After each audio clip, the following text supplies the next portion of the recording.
Anthony, I'm so happy to be here right now. I mean, coming here to Brew Bus is an awesome experience because you've been able to be a young professional. I mean, you're not even 30 years old, and you have now started your own little empire in a way. I mean, you've got 54 employees, and you're just killing it.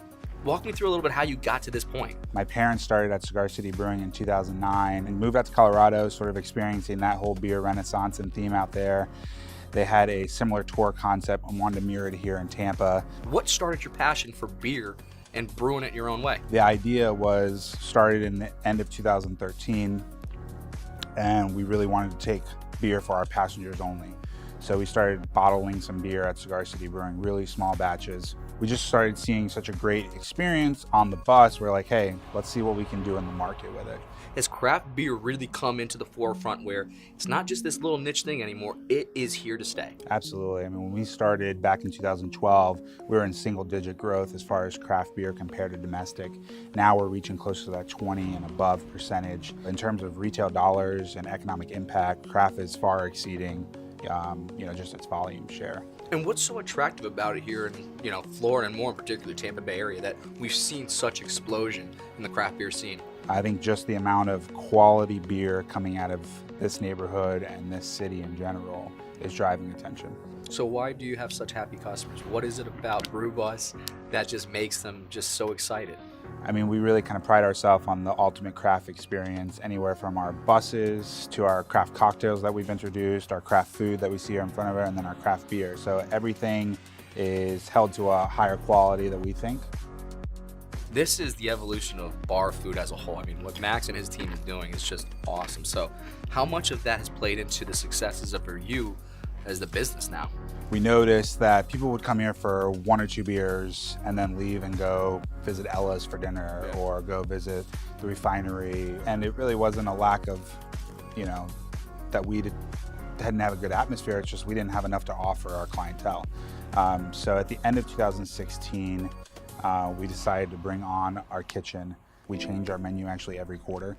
And now it's keeping people here to enjoy not only food, but maybe a beer or 2 extra. So it's really creating atmosphere that people want to enjoy and hang out. Not only do you have, Florida Ave, you've got your beers, but you also have a great, food program here as well as liquor. Yeah, liquor was a huge advantage for us. We want to make sure if you have a friend that wants to come in, but is kind of afraid of the beer stigma, doesn't really like beer, we want to make sure we have other things for them to drink as well. Not only liquor, but our wine as well. And you guys have a cool story with the equipment. I mean, yeah, we really lucked out. When we acquired Florida Avenue Brewing at the end of 2015, a lot of the equipment was already here. Actually came from Busch Gardens. When InBev bought Anheuser-Busch in 2009, they wanted to sell off the theme parks and actually sell the equipment with it. And Florida Avenue was able to broker a deal where they bought a lot of that equipment. Really good American-made stainless steel. And you guys do a lot of events themselves. Like, walk me through a little bit of what Heights Unites is. The idea was to bring the community together after the Seminole Heights murder, and kind of wanted to just unite the community with music and art. We created a special beer, and then we also created a scholarship that would, with the proceeds of the event, we would donate back to a Seminole Heights residents. You've got a hurricane that devastated, you've got, a murder. How did that impact you? Yeah, I mean, it started with Hurricane Irma. We were down for 6 days without power.